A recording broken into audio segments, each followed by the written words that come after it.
So good day everyone.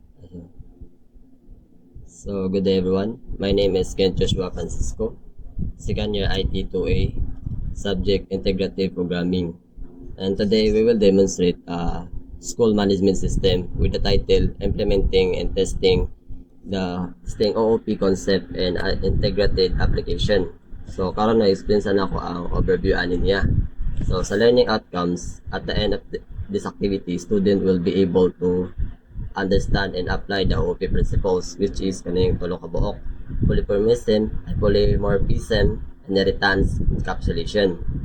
And second is debug the test an OOP to base application to ensure correct functionality in adherence to the design principles. So proceed tano sa code ani niya. So good day everyone, my name is Sean Cyril Eslidos Reyes. I'm from Dorso Base IT2A, and today I'm going to explain the encapsulation. So what is encapsulation? Encapsulation means hiding the data of a class and sending in it using public methods. It is the getters and the setters. For example, in this code, this one, the variable name and ID declared as the private string name ID and private string name. So private means they cannot access direct outside the class. This protects the data from being modified incorrectly. To access these variables, we're going to use the getter method. So the getter method used here is this string name. It will retrieve the data from the get name to the string ID name.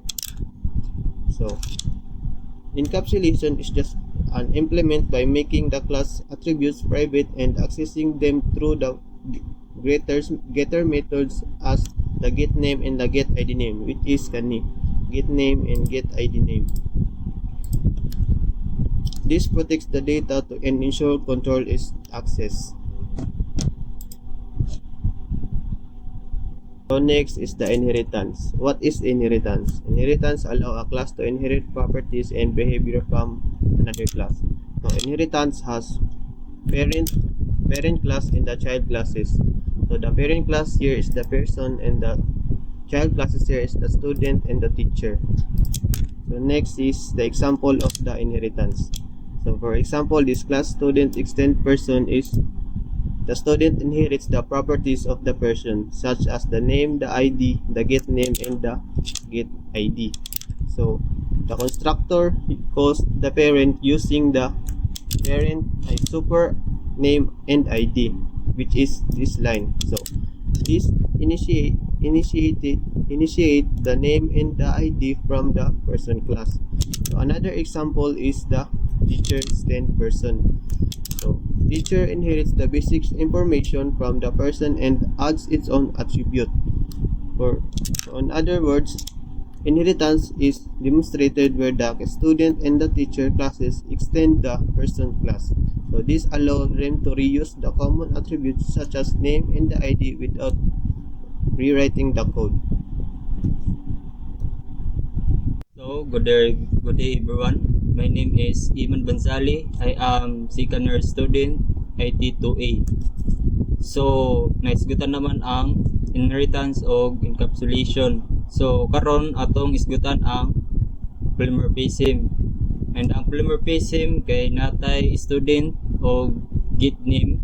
So, ang student natay student name and student ID o student course. So ang student name, for example, Iman Banzali, and ang student ID 1227, and ang student course kay BIS IT. So ang teacher extend person kay mao na ang natay display info sa teacher extend person. So ang teacher kay natay teacher name and teacher ID and teacher department. So ang teacher name, for example, Maria, and ang teacher ID kay 0974, and ang department kay Facet. So kato lang ang polymorphism. So proceed na ta sa table models. So unsa ang table models? Mao ni ang naka-indicate dito sa amwang system. So later i-explain na ni Francisco. So student tab. So naay table dito na add student. So mag-add ka og enter student ID. So for example 2024-1227. So ang enter student name, mag-add ka og Iman Banzali. So mao ni ang add student. So ang teacher tab kay nay makabutang dito sa among system na add teacher. So mag-add ka og enter teacher ID, for example 0974. So enter teacher name kay Maria, and ang enter department, for example Facet. So mao ni ang teacher tab kanang add teacher. So proceed na ta sa course tab, add course, and ang add course kay for example ITP 121. So and ang course name kay OOP, and ang instructor kay si Maria gyapon, and ang schedule kay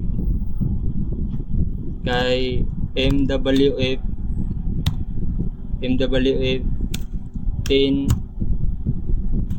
and 11 AM. So mao ni ang add course sa amuang system. Later i-explain na ni Francisco. So ang registration tab na may makita dito na enroll student. So try na to mag-enroll og student ID to enroll. So nasa tong nakabutang diri sa student tab, mao gyapon ibutang nimo diri sa enroll student. So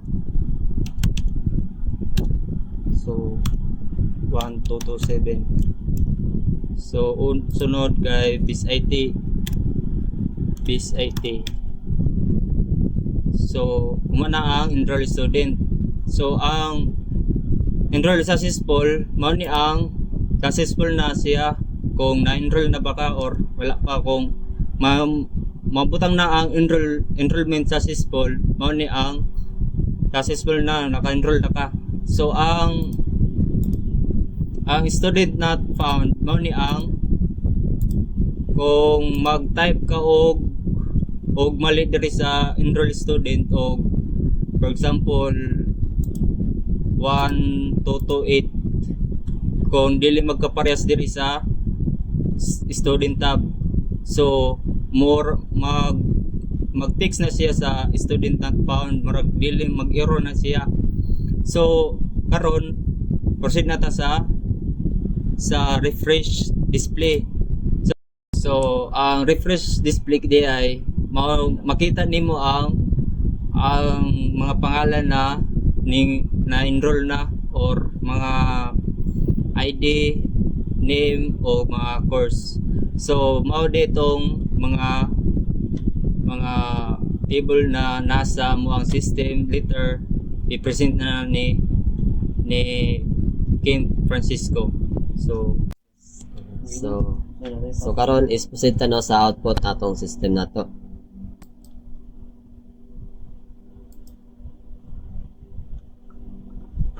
So dira guys is sa login is nasa user login is natay duha ka button no, which is username and password. So sa username is button natog admin. So password niya is 1 2 3 4 5. So kapag mali ang password o isa sa ilalim mali is ang result anan niya no is so invalid credential no kapag mali ang na input nimo o mali imong nabutang na password or username. So dapat makamaod jud ka unsay password ana or username ana. So dala siya output niya no.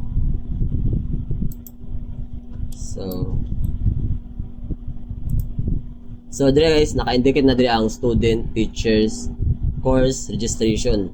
So dire guys sa student guys is na student ID, student name o course registered.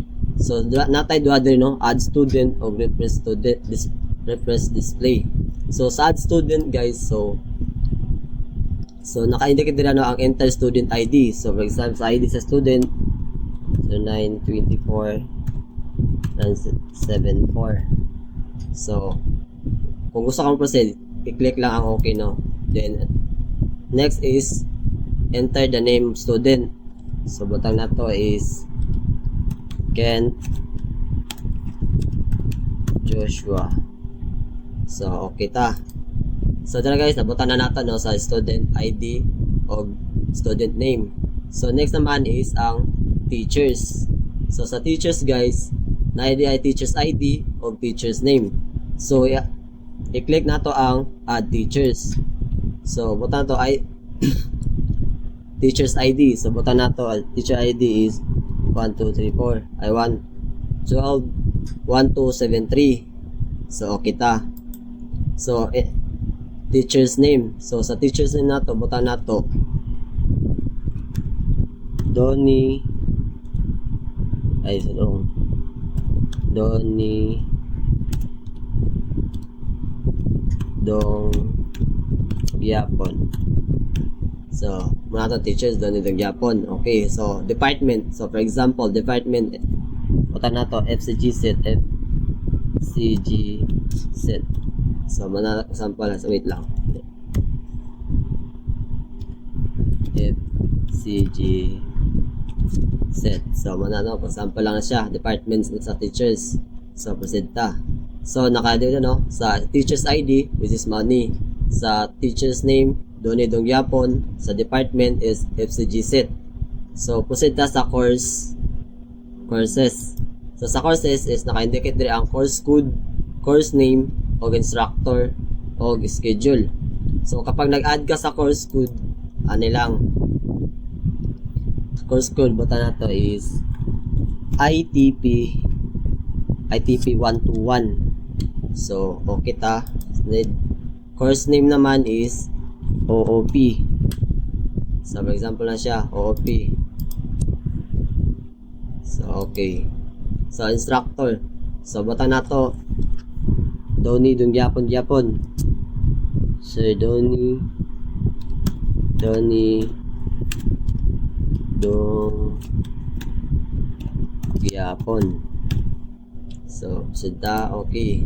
So schedule. So muna schedule sa estudyante is butan na to MWF which is Monday, Wednesday o Friday. So ang time ana niya is butan na to 3 to 4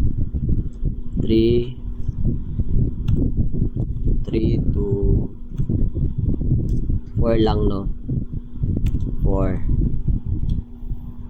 PM 3 to 4 PM ang klase. So dara so naka-indicate na dito sa course code ITP 2A OOP. Course name instructor niya is Donnie Dong Gyapon. Schedule is MWF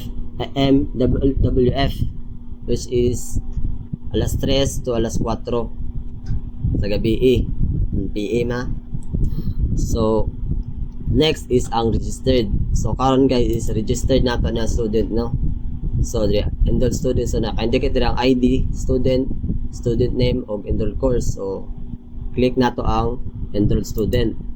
So sa enrolled student So enrolled student is click na to ang student ID, which is katong ganina, the student 2024 0974.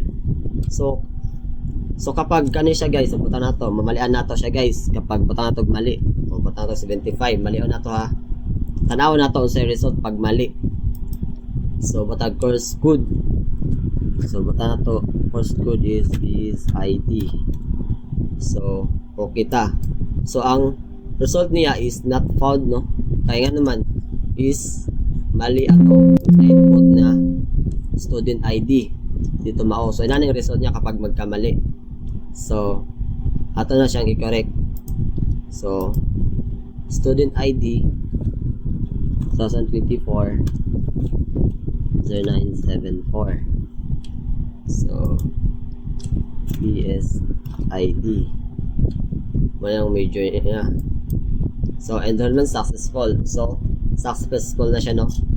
So ato siyang i-refresh para makita nato. So dara siya guys, na-refresh na nato, no? So student ID, which is 2024-0974. Student name Kent Joshua. So course registers BSIT. So sa teachers niya, ang teachers niya is si Donnie Dogyapon. So sa courses niya is, sa course code niya is ITP 1212 and wrong. So course name niya is OOP. Exacto niya doon Dogyapon. Ang schedule niya is MWF og alas 3 to alas 4 sa gabi. So ina na siya na-register na siya, no, as a student. So guys, kapag nag-add na pagbalik, ana siya, no, pwede po ka mag-add og sa student, nanadya po siya. Click niya po na add student. So buta na po na to ID name 2024 0975 naman. So Adria. So student name Eman Sali. So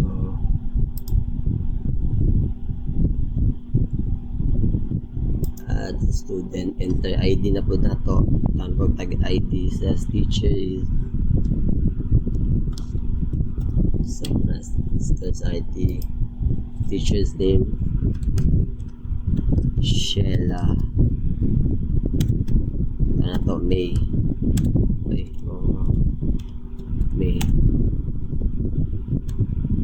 Ponya. Ponya. So, wala siya. So, department. So, bata na to. Passet. So, for example lang siya, passet.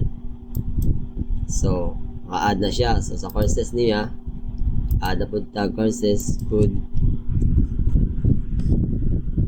So, ITP 121. O, kita. Course name. Course name is ID siya. Atag balik, no? Pwede namali to, error na siya. Atag ko sa ITP 211. So, for example lang siya, 211. So, sa course name is networking. For example, networking.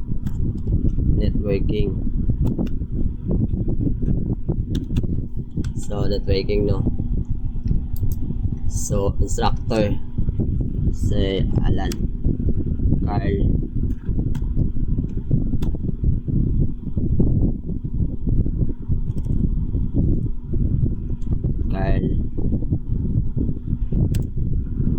Alan.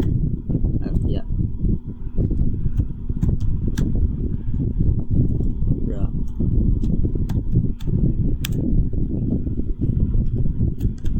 God.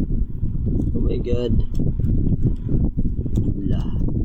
So, got Dula. Example lang. Saktor niya. Schedule niya. MTT.